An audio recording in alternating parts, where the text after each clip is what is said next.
Hello all, welcome back to Editorial Analysis and Answer Writing Practice at 9 pm. Friends, if you're watching this video series for the first time, then please watch my intro video given in the playlist to know how to participate in this answer writing program, which is open to all. In February 2024, Supreme Court made electoral bond scheme unconstitutional as it violates the fundamental right to information guaranteed under Article 19 Clause 1. In this backdrop, several newspapers, magazines, EPW was carrying editorial analysis on this regard. We will also discuss this topic from our UPSC exam point of view. First, we will understand what is this electoral funding or political funding in general, electoral funding in specific. Political parties, to reach their political ideologies, to reach their political message, to reach their candidate's name during the election, they need money. Logistics cost is involved, right? To spread all this information, logistics cost is involved. From where they will get money? Political parties are not business entities. They are not money-making firms. So they purely depend on donations coming from public. Right. So these donations given to the political parties during the election process, that is referred as electoral funding. Okay. Simply political funding means throughout the year, the political parties needs money to keep themselves alive. Okay. So for that also they need money, which is done by getting political donations from the public. Now you may ask, what is the problem with respect to this political funding or electoral funding in particular? There is no problem, but when the accessibility of funding becomes skewed, that becomes a problem. That is, for example, ruling political party will have more access to donations. Some bigger opposition parties will have more access to donations. What about smaller political parties? Those bigger political parties with more money in their pocket, they can create more visibility that will mask the visibility of small players, and this will go against the basic tenets of democracy. Yes or no? Because democracy should create an equal scenario for everyone who is participating in this election. But however, those political parties which is having higher access to political funding, if they are going to mask the visibility of small players, there will be no democracy here. Right? So this political funding has to be limited. This political funding has to be regulated. And also, it's assumed that a party, after receiving political funding, after creating huge visibility, after when they win the elections, when they come to power, then definitely the donors, they will make use of the political parties which have formed the government in tweaking the policies to benefit those donors. Yes or no? Let's assume that I am coming up with a political party, Guna Development Party, assume my political party. Now, so the XYZ is giving me more donations. Now, this Guna's Development Party comes to power, I become the Prime Minister. Now, definitely, I will come up with some policy measures which can help my donor. This is called as crony capitalism. All this should not happen. So, there should be a proper regulation, right? There should be a proper regulation on this political funding. Now, you may ask a question, sir, is there any existing regulations for this political funding or electoral funding? Yes. We have Representation of People's Act, which will put a limit on a candidate's election expenditure. Similarly, Election Commission of India is also putting specific restrictions on a candidate's election expenditure. With respect to political parties, there is no upper limit on political parties' expenditure, but if a political party is making a spending of more than 20,000 rupees, and that spending should be made through a digital transaction, either through check or through some net-based banking transfer, right? Not cash-based transactions are not encouraged. So political parties, when they do an expense beyond 20,000, that should not be cash-based. That should be check-based or DD-based or digital internet banking-based, etc. Okay. So for political parties also we have some regulation. For individual candidates also we have some restrictions.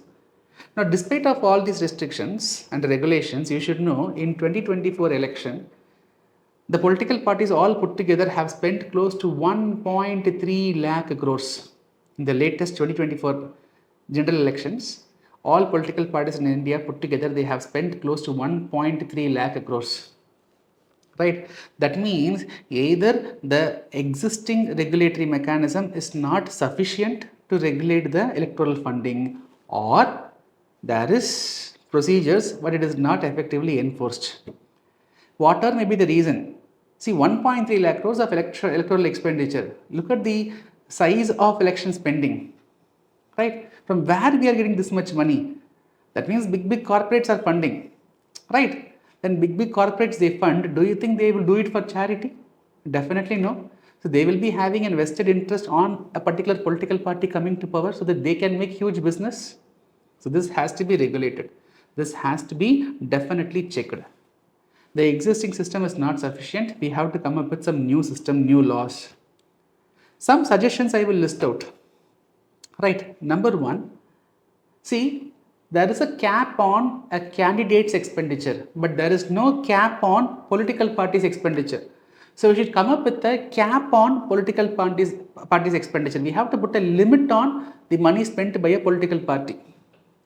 Number two, today there are ways through which foreign contributions are allowed into political parties. So political parties can receive donations from foreign sources indirectly.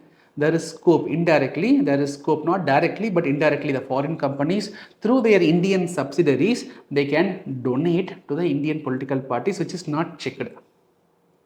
Right? So such foreign donations has to be regulated. If it is not regulated, this can result in influence of external sources into Indian elections. Right? This can also create some speculation. This can also create some allegation, like how Russia was alleged that they were meddling into the election affairs in 2016 of US presidential election. Right? All those are not good for democracy. All those are not good for the trust over election process. Number three, there should be transparency on this electoral funding. All the stakeholders of society should know about who is donating, who is receiving, how much money is being donated. That means the ruling party should know how much money, the ruling party should know how other parties are receiving money, from where they are receiving money. Similarly, political parties should know, opposition political parties should know from where ruling political party is receiving money and what is the amount of money received. And most importantly, we the people who are selecting them, right, by giving our vote, we the people should have idea that who all are donating, to whom they are donating, how much they are donating. So we have to bring in transparency in this electoral funding process. Right. So we have to put a cap on the expenditure made by the political party.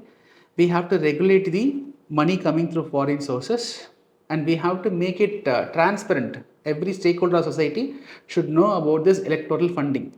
Who is getting, who is donating, how much is the money donated. See, Election Commission of India is a huge body. Every year, see, in a different topic, in the editorial analysis, I was explaining about the One Nation, One Election. You can go and watch that video as well. Where I was saying that, in that video, I was mentioning that every year, one part of the country is in election. Right? So, Election Commission of India, 365 days, they are occupied in planning and executing the elections. So, their machinery right now is not sufficient to focus more diligently on the electoral funding. So we need to create a new body, a new regulatory body has to be created to monitor the electoral funding. They have to ensure transparency and accountability in this electoral funding. Right? So we have to create a new body. The next point is, in 1999, the Law Commission of India has recommended that why not government sponsor money for the political parties who is participating in the election. Let us completely stop the donation. When election comes, let the government donate money. Let government give money to all the political parties and let the political parties use that money and participate in the election. This was a recommendation given by the Law Commission. Given the current situation, this is not practical. But however, to write points in the main answers, you can mention that Law Commission has given such a recommendation earlier. But in the current situation, this is not practical. Right. So these are some suggestions which you can highlight in your answers. See, India is a world largest democracy. Right? Western countries, every time, whenever India goes for election, every time they used to say that after this election, the Indian democracy will get shattered. Right? Because the West were not having confidence on India, that India with this much diversity can continue forever. but every time we are successful and India as a nation is becoming stronger year after year. The main reason for this is democracy. The democratic principle is what is holding India together. But this electoral funding, if it is not properly regulated, that can create a dent on the democratic values, and that can create a situation where the nation building process, the trust over democracy, the trust over election process can erode slowly, which is highly dangerous. So it is high time that we are regulating the political donations, the electoral donations, the electoral fundings. See, we cannot completely do away with this funding. That is not practical. But however, what is required is proper regulation, proper rules, and most importantly, the effective enforcement of these rules and regulations. Alright friends, I hope you got some clarity on this topic. Now let me give you a question based on our discussion. As the world's largest democracy, India must implement regulations on electoral funding to maintain its democratic values. Discuss. This will be a 10-marker question, so you plan your answer for 150 words accordingly. Right friends, tomorrow I will see you with another interesting editorial analysis. Till then, bye, take care.